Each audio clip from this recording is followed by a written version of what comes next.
presidency of the United States of America. I am not the candidate of Black America, although I am black and proud. When politicians come out from every corner to get the most important thing, you have your vote. Why is it that it has to always be white males, white males, white males? I am not the candidate of the women's movement of this country, although I am a woman, and I'm equally proud of that. I am the candidate of the people of America. And my presence before you now symbolizes a new era in American political history. If you can't support me, or you can't endorse me, get out of my way. You do your thing, and let me do mine. Before Auntie Maxine, before Barack, and before Kamala Harris, there was Shirley Chisholm. I stand before you today as a candidate for the Democratic nomination for the presidency of the United States of America. Shirley Anita St. Hill Chisholm was a Brooklyn native with West Indian roots. She attended Brooklyn College and Columbia University, where she earned a master's degree in elementary education. First a teacher, then a daycare center director, Chisholm decided to take a crack at public service and served 2 terms in the New York State Legislature.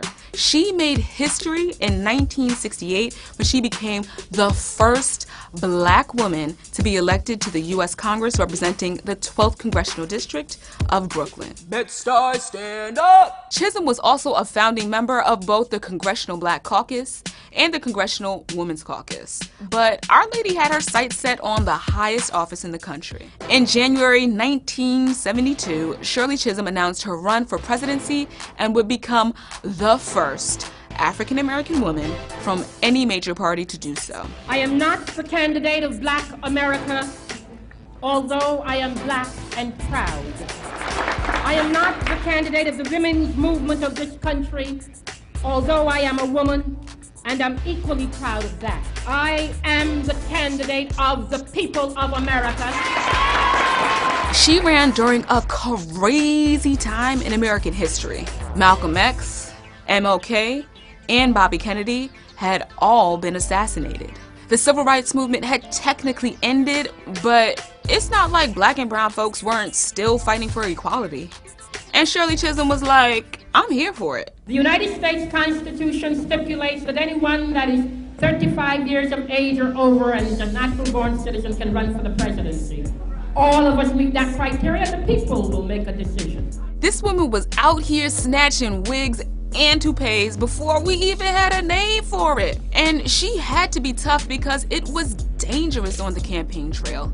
During the 72 campaign, fellow Democratic presidential candidate George Wallace was shot 5 times and left paralyzed from the waist down. Chisholm was also a target. She was attacked 3 times physically over the course of her presidential campaign, and once by a person carrying a 10-inch knife. Speaking of being stabbed in the back, feminists and Black members of Congress were split over Chisholm. The idea of having a Black woman president in 1972 was just too much for them and voters. So after fighting the good fight and with 152 delegates at the Democratic National Convention, she lost the nomination to George McGovern, who would go on to lose to Richard Nixon. And we all know how that ended. I shall resign the presidency effective at noon tomorrow. Chisholm passed away in 2005, but her legacy lives on. In 2014, she was honored with a Forever Stamp, and in 2015, Chisholm posthumously became the recipient of the Presidential Medal of Freedom. When asked how she'd like to be remembered, she had an answer. I'd like them to say that Shirley Chisholm had guts. And I'm proud to say it. Shirley Chisholm had guts. It was a revolutionary act for a Black woman from Brooklyn to run for president in 1972. A fearless, outspoken catalyst of change, Chisholm was unbought and unbossed. Shirley Chisholm, we salute you. What's up? I'm PJ with The Root. We want to bring you more series and videos like this, and we need your help. Let us know what you thought below and subscribe to our channel on YouTube. For the first 2 to 3 months, I was miserable. The gentleman did not pay me any mind at all. When I would go to the lunchroom to eat, they would not sit at the same table as I did because I was a Black woman. It was horrible.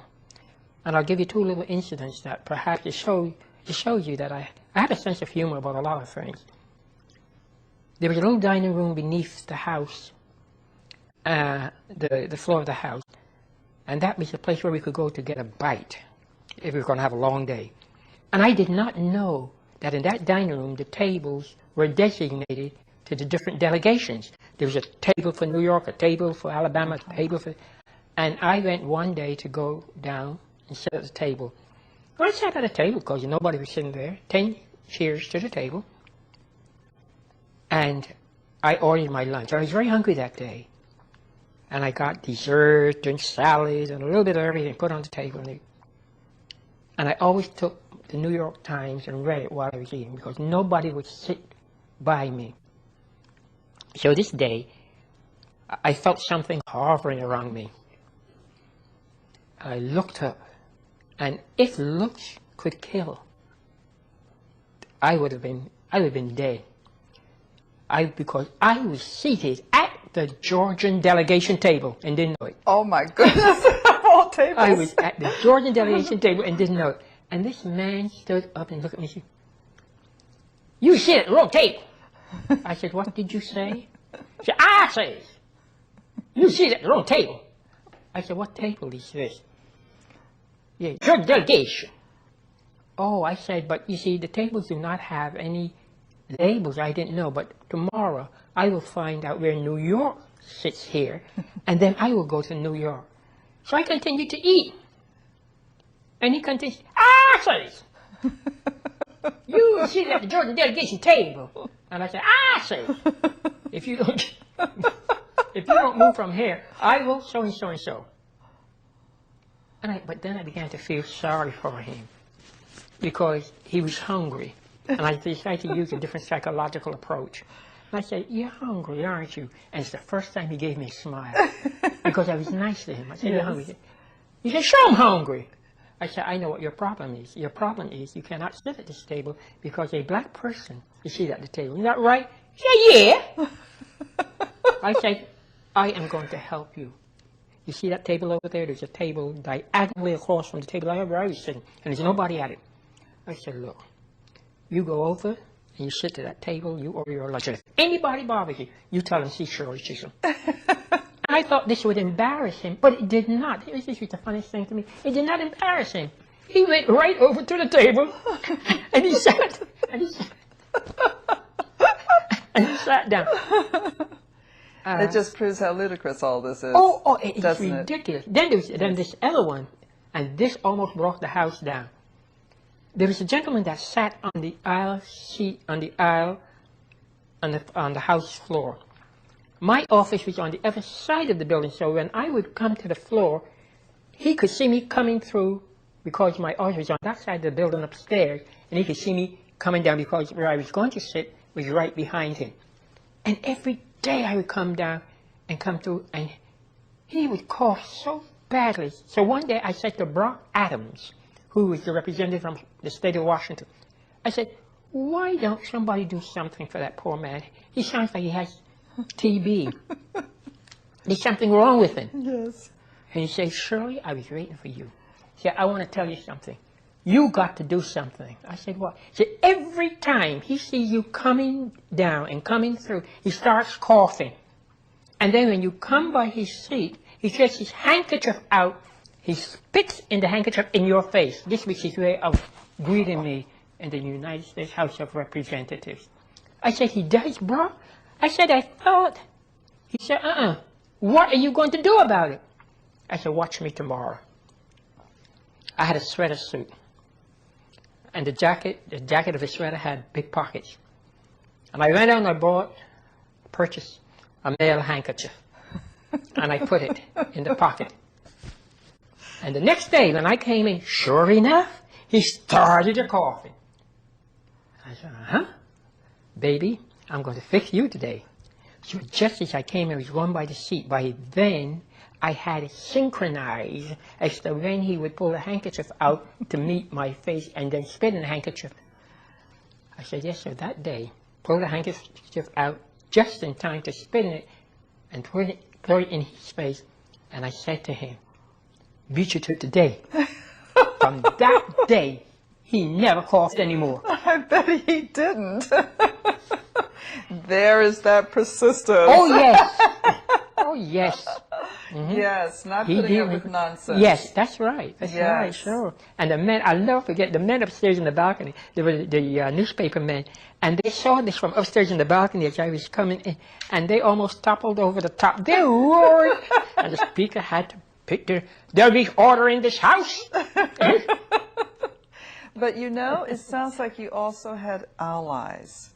Oh, yes. Because people were roaring, for example. Oh, yeah. And So- another thing, the house was so boring at times that they'd do anything, you know, to make, to have something. Shirley, give it to him. Give it to him. Give it to him. Was it difficult to return to Congress after your campaign for president? No, it was not difficult. No? I became even more popular. I became more popular, you know. More popular. Yeah, more popular. Was there any noticeable change in the way your colleagues treated you in Congress? Oh, yes. What they happened? treated me in strange. They didn't realize I was so smart. You know, in quotes. They were really, some of them approached me and said, "You got a brain." I said, "I've always had a brain." You know, they belittle women so badly. Yes. Do you think that that is still a Oh, problem? no, it's gone. No, because the women that we have in Congress now, we have 43 women in Congress. Yes. They give them the business. They do? Oh, yes. They give them the business. I wouldn't be surprised in another 10 years from now. Yes. We don't have half and half. Yes. I will not Let's be hope surprised. so. More and more women are getting the guts to run. What about for the presidency?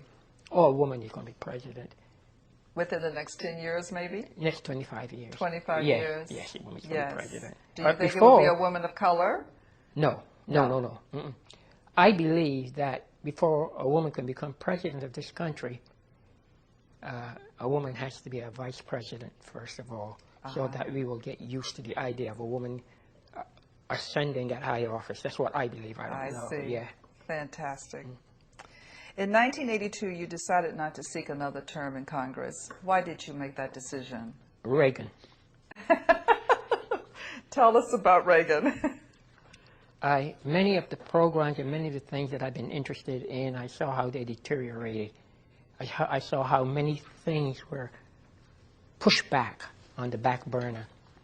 And many of the things that I had been involved in were no longer a part of his overall domestic programs. And it was just too much. I said I didn't want to go through it anymore. That was it. That was it. I had enough. Yes, that was it. Mm-hmm.